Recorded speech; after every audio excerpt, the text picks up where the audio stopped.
Donc, de grâce, certains d'entre nous, on a des plaies béantes depuis des éternités. Nous, les enfants des Ablorevio, nous, les descendants des Ablorevio, on est blessés. Et quand on parle, ça va agir sur vos vies. Donc, de grâce, supportez Fonyansibé, faites ce que vous voulez, mais ne venez pas nous emmerder. Que ça soit la dernière fois que je vois des gens dans ce live, non seulement je vais vous bloquer, mais je vais faire capture d'écran sur ce que vous avez écrit et je vais vous traquer vos IP adresses. Même vous utilisez faux nom de vos enfants. Je vais vous traquer. Et gare à vous si vous n'êtes pas en règle avec les États-Unis. Gare à vous si vous avez fait des petites fraudes. Même si ça fait 10 ans, je vais vous traquer. Sur ce, je vous remercie. Excusez-moi, mon neveu Mohamed, c'était pour mettre la pendule à l'heure. On peut faire une petite pause musicale, continuer de tapoter. Ici, c'est pas le Bénin. On est en train de parler d'un pays qu'on appelle le Togo, une prison à ciel ouvert. On est en train de dénoncer ce qui se passe au Togo. On est en train de dénoncer les deals politiques, les opérations psychologiques, les psy-up que certains régimes font pour déstabiliser l'Afrique. On n'a pas voulu qu'on dénonce, qu'on donne la position exacte de ce colonel Tigri qui est au Togo. Il est au Togo. Sinon, nous, on sait là où il est. Même s'il est dans un puits, ce qu'il a porté même, on peut vous dire. Mais on nous a interdit de le dire. C'est pour ça on se tait. Ne nous prenez pas pour des cons. Ne pensez pas que Mohamed Loum est en train de raconter des conneries. Tous les lives de Mohamed Loum, pour ceux qui le suivent, quand il dit quelque chose, vous allez regarder, vous allez voir que quelques jours après, il y a encore un autre événement. Parce qu'on dénonce ce qu'ils sont en train de faire. Tout dernièrement, on a attrapé des jeunes au Togo. Les gens sont en train de dire, les partis politiques, la société civile, ils ne savent pas où ces gens sont. Moi, je leur dis, porte 3, gendarmerie script. Allez là-bas, les enfants sont là-bas, on est en train de les torturer. Ils étaient étonnés. Le général Niak, l'appel qu'il a passé la veille, je l'ai dénoncé. Moi et Mohamed Loum, on l'avait dénoncé dans nos lives ici. On a bloqué mon compte. On a censuré mon compte pour que je ne puisse pas faire le live. Mais Mohamed Loum va continuer à faire live. Son compte est protégé. Mon compte aussi bientôt va revenir janvier 2026. Je pourrai commencer à faire les lives. On va dénoncer ce qui se passe non seulement au Togo, mais en Afrique de l'Ouest. Parce que nous, on veut la libération totale de l'Afrique. Le panafricanisme, ça ne se crie pas, ça ne se vocifère pas, ça se vit. Nous, on est les descendants des nationalistes. Mon grand-père a lutté pour le Togo, un Togo meilleur. Mais il n'a pas vu ce Togo meilleur jusqu'à son décès. Nous, on va le voir, que vous le voulez ou pas. Le Togo sera libéré. L'heure a sonné. Nous devons nous lever comme un soldat pour libérer notre pays. Oh mon frère, l'heure a sonné. Nous devons nous lever comme un soldat pour libérer notre patrie. Oui, l'heure a sonné. Et nous devons nous lever comme un soldat pour libérer le Togo. Mais ceux qui nous mettent les bâtons dans les roues, on va dealer avec vous un à un. Ne pensez pas que être dans la diaspora vous protège. Ne le pensez pas. Je serai votre cauchemar. Votre cauchemar. Your nightmare. I'm going to be your nightmare. I will make sure I will bring you all down. You're going to go back to Togo. Then you can go and support for a Sozinam Nyansimbe. You're not going to take no nonsense from anyone. Il faut que vous le sachiez aujourd'hui.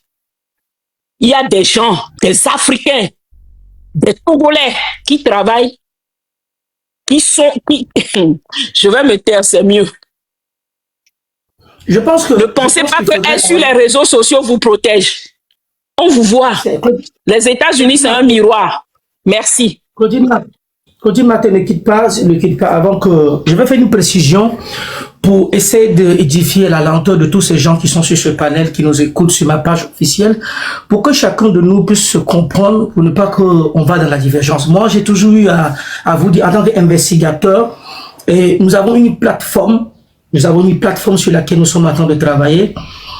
Nous avons une mythe de jeu d'information, un groupe d'avocats, d'activistes, de juristes, de journalistes à travers le monde qui sont des collègues que nous faisons un travail très formidable. Et moi, je tiens à vous dire, à vous informer. Claudine a eu à évoquer certains points. La présence de Faure Eswazina Gnassingbé, lorsqu'il était là, il y a 2 semaines de cela aux États-Unis, non, il y a 9 jours de cela plutôt aux États-Unis, plus précisément à côté de président de la République des États-Unis, la plus grande puissance du monde, Donald Trump. Il y a eu des précisions, il y a eu des manques des informations, de précisions qui n'ont pas été portées à la connaissance de l'opinion nationale et internationale, plus précisément l'opinion togolaise. J'aimerais ajouter aussi là-dessus pour avoir plus d'éclaircissement, que chacun essaie de penser, de rentrer dans sa boîte de réflexion pour qu'on puisse mieux se comprendre, voir ce qu'on attend de faire et s'y donner un compte rendu au peuple togolais dans sa clarté. Quand vous voyez un pays comme le Togo, dans la sous-région en Afrique de l'Ouest, vous voyez un pays comme le Togo qui a été convoqué sur la liste noire des Américains, qu'aujourd'hui nos frères et sœurs qui vivent dans la diaspora, qui ont quitté différemment des visas visiteurs, des visas étudiantiques de ci par-ci, d'ici d'ailleurs, les gens sont allés aux États-Unis et ils vivent là-bas. Les gens ne comprennent pas la réalité de la convocation de Faure Eswazina Gnassingbé. Et j'ai eu à démentir, à vous apporter plusieurs précisions en vous disant, 1. Il y a eu des réseaux et des informateurs africains, même qui me suivent des réseaux, des plateformes, des radios internationales et télé, qui ont eu à nous faire croire que Faure Eswazina Gnassingbé était, au fait, si je peux dire ainsi, était médiateur, qui était choisi plus précisément à régler les problèmes de la CEMAC. Quand je parle de la CEMAC, je parle de l'Afrique centrale, du Congo, du Cameroun, y compris du Gabon, du Côte de l'Angola. Et que Faure Eswazina Gnassingbé était allé régler un problème entre le président, plus précisément qu'au Rwandais, je veux parler de Paul Kagame et de Félix Tshisekedi. Et lorsque Faure était aux États-Unis, les gens ont pensé que c'était le moment où on nous dit que Faure était comme médiateur choisi par l'Union africaine, lui lasser dans toutes les allégations mensongères ont été faites. Et moi, j'ai eu à vous démentir tout cela. Ici, on n'est pas là juste pour dire, nous ne voulons pas voir de quelqu'un ou nous détestons quelqu'un. On n'est pas dans ce jeu d'idéologie politique. Il faut que ça soit très clair pour les gens. Des Togolais qui résident aux États-Unis. Moi, je suis au Sénégal. Les Togolais qui vivent aux États-Unis, moi, je tiens à vous le dire. Je viendrai, moi et Claudine Martin, dans un débat d'un dossier qu'on a sur la main du département de sécurité intérieure américain pour vous dire ce qui va se passer dans les heures à venir, dans les jours à venir. Trafic de drogue, trafic de stupéfiants, le problème de réseau en matière de trafic de monnaie, des gestions de deals dans le monde, ou des Togolais qui vivent avec des passeports américains. Le deal de blanchissement d'argent, que la démission de l'ambassadeur du Togo aux États-Unis. Tout ce deal, vous allez avoir beaucoup d'informations. On n'est pas pressé. Quand on vous dit qu'il y a des Togolais qui résident aux États-Unis, qui sont là, qui racontent de n'importe quoi, au lieu qu'ils doivent penser à la réalité fondamentale du quotidien des Togolais, qui sont opprimés, assassinés, qui vivent à travers le monde dans les milieux carcéraux, pensez à cela. Les gens sont là, attendent de raconter des bobas. Les gens pensent qu'on attend de s'amuser. Moi, je me les mets au défi. Vous savez, ceux qui sont là dans les commentaires, qui racontent que de n'importe quoi, qui disent de n'importe quoi. Moi, je tiens à vous demander une seule chose. Donnez votre adresse.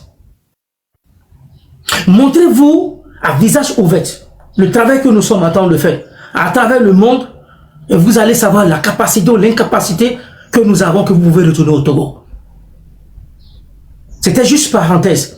Mais il y en aura des dossiers que le département américain, par sa sécurité, Afrique, Europe, Océanie, plus précisément avec le Togo, vous allez voir les dossiers qu'on a sur la main. Des enfants des milices qui sont déjà. Est-ce que vous savez que, je vais vous donner une révélation. Nous avons 2 milices actuellement que les enfants vivent aux États-Unis. 1. Les passeports américains ont été retirés à leurs enfants, y compris même les passeports diplomatiques qu'ils ont eu. Est-ce que vous savez que aujourd'hui, ces enfants ne peuvent pas sortir du territoire américain qui sont sous contrôle? Est-ce que vous le savez? Soyez tranquilles. Nous avons toutes ces informations. Nous avons toutes les choses sur la main, le travail que nous sommes en train de faire. Il y a beaucoup de choses qui se passent. Quand vous voyez que Faure Gnassingbé court précipitamment, quitte les États-Unis, auquel on vous a fait savoir que Faure était là pour régler des problèmes entre Tshisekedi et y compris Kagame, je tiens à vous le dire, donnez vos adresses, vous verrez. On n'est pas là pour menacer, on n'est pas là pour influencer des gens. On est là pour un pays qui s'appelle le Togo, la capitale du crime à ciel ouvert au sein de la CEDEAO. Nous allons vous donner de l'information, que par l'information. Claudie Marté, chers compatriotes, sur la réseau de communication dans mes émissions Coup de gueule Mohamed officiel, je tiens à vous dire que Claudine Marté va nous accompagner dans des analyses et des investigations que nous avons faites et que nous avons à nos portées sur la situation géostratégique qui se passe entre le Togo et le Bénin et le coup d'État et les commanditaires qui sont sur nos terrains. Quel jeu stratégie les Togolais puissent utiliser, sortir par la grande porte, changer le cours de notre histoire de Togo. Nous allons écouter un peu, partir avec la musique Bella Bello, et nous allons revenir dans ces émissions et vous donner l'information et vous donner ce que vous avez besoin, ce que vous en avez besoin, car enfin qu'on puisse changer le cours de notre histoire de Togo.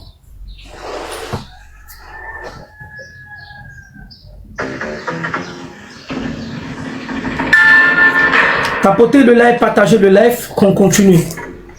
Et c'est à cela dans mon émission Moi-même au coup de gueule officiel que je vous invite Africains et Africains à venir vous en documenter, à en parler d'un pays, d'un chef d'État, un imposteur qui vit au sein d'un État qui ne lui appartient pas. Au Togo, on tue, on assassine, des prisons sont devenues des remèdes de solutions à un dictateur qui n'a pas de loi constitutionnelle à gouverner son pays. C'est à ceci que je vous invite en masse que on puisse diagnostiquer tous ensemble et parler, s'échanger sur l'actualité de notre pays, le Togo.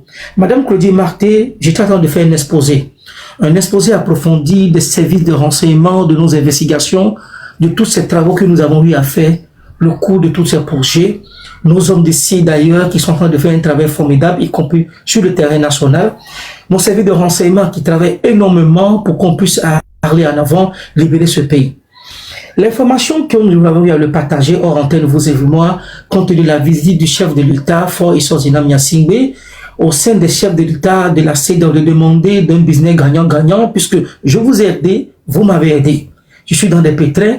J'ai eu à apporter de précisions à la face du monde, à tirer la sonnette d'alarme pour dire à la communauté internationale, nationale et au peuple togolais que le président de la République, le porteur du coup d'État contre la portée de la déstabilisation du peuple béninois, de son excellent Patrice Talon, vit au Togo. Salut moi-même, merci Sissi Logistique, merci à vous, bonjour à vous. Et j'ai eu à apporter des précisions. Je pense que vous êtes là, vous êtes tous là, devant là, que tout ce que j'ai apporté comme des précisions, vous l'avez tous vu. Je n'ai rien inventé, je n'ai rien fabriqué. Il y a des analyses, nos investigations que nous faisons. Mais tout ce que moi j'ai eu à vous apporter comme éclaircissement, vous l'avez tous vu. Il n'y a rien d'inventé ni de mensonge que nous sommes là. C'est à ceci que dans cette émission que nous avons une patriote de lutte défenseur des droits de l'homme vivant aux États-Unis de Togo, Madame Claudine Marté, qui est sur ce panel d'autres Africains qui souhaitent togolais, qui cherchent à apporter des précisions pour le développement d'une Afrique stable au peuple togolais. Vous êtes tous invités à cette table de discussion pour que nous puissions avoir de l'éclaircissement et l'intérêt universel du peuple togolais de ce qui se passe. Madame Claudine Marté, rebonjour, bonne arrivée. Bonjour Mohamed, désolé, tout à l'heure j'étais vraiment emportée de voir des gens raconter des conneries, des gens qui sont venus illégalement aux États-Unis et qui sont là en donnant de leçons à dire aux gens que Faure Gnassingbé n'ira nulle part. J'ai dit ce que je pense, je suis responsable de ce que je dis. Exactement. Et je pèse bien mon mot. Je ne suis pas responsable de ce que les gens comprennent. Bonsoir, bonjour Mohamed. Bonjour. Et Madame Claudine Marté, vous et moi, nous avons tous appris que le putschiste béninois vit au Togo et que le gouvernement togolais a pris compte de demander à l'État togolais de faire tout possible pour un rapatriement. Donc, le gouvernement togolais fait savoir aux gens, au gouvernement togolais à travers le monde, au Béninois qui n'est pas au courant de la présence de Thierry au Togo. Dans les coulisses du 8-9 au 10, Le président de la République, à travers certains activistes africains, ont fait comprendre aux gens que Faure et Swaziland Nyasingbe était en France. Ce qui était à chiffre que j'avais déjà dénoncé en disant aux gens lors de sa dernière rencontre avec Emmanuel Macron, les sobosso qui étaient là de la magouille propagandiste qu'il avait voulu faire avec sa TVT, auquel j'ai dénoncé que Faure n'a pas eu l'opportunité de présenter à la face du monde et à son peuple togolais l'information réelle qu'il est parti faire en France, auquel j'ai déjà signalé tout ce qui s'est passé. Ça, c'est deux.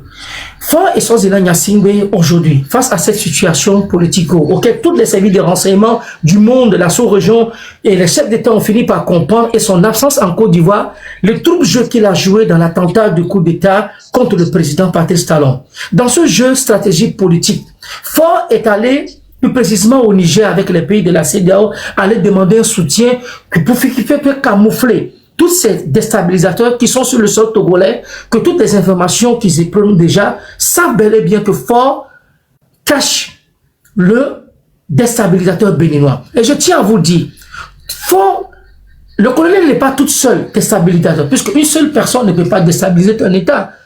Et que nous avons aujourd'hui des rebelles, des mercenaires qui vivent sur le sol togolais. Et que tous les services de renseignement sont au courant. Et je tiens à vous le dire aujourd'hui, c'est une nouvelle que je vais vous apporter. Écoutez-moi très bien. La CEDEAO, écoutez-moi très bien. Ça, c'est la première information que je vous donne. Et vous allez le voir, Inch'Allah, dans les jours à venir. Il y aura une assise de conclave de la CEDEAO, du coup d'État qui s'est passé au Bénin. Et le problématique que j'avais évoqué à la veille de la fermeture de la frontière entre le Togo et le Ghana, que le Togo prétend a fait accuser le président de la République, John Mahama du Ghana, qu'il est à temps de programmer de sa déstabilisation aussi. Comme si le président démocratiquement élu du Ghana était un imposteur terroriste à sa personne qui a poussé Faure et Swaziland Nyasingbe à fermer ses frontières.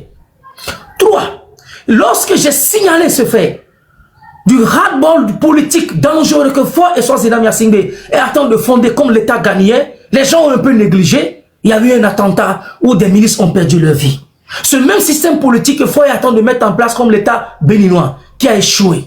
Dans ce sillage politique, géostratégique, qu'est-ce que le peuple togolais peut tirer comme leçon, comme avantage et de relever le défi? Il n'y a pas de hasard, peuple togolais, il n'y a pas de magie. La date du 8, organisée par un groupe de manifestations politico-activistes qui vit dans la diaspora, le M66, que je rends un grand hommage de passage.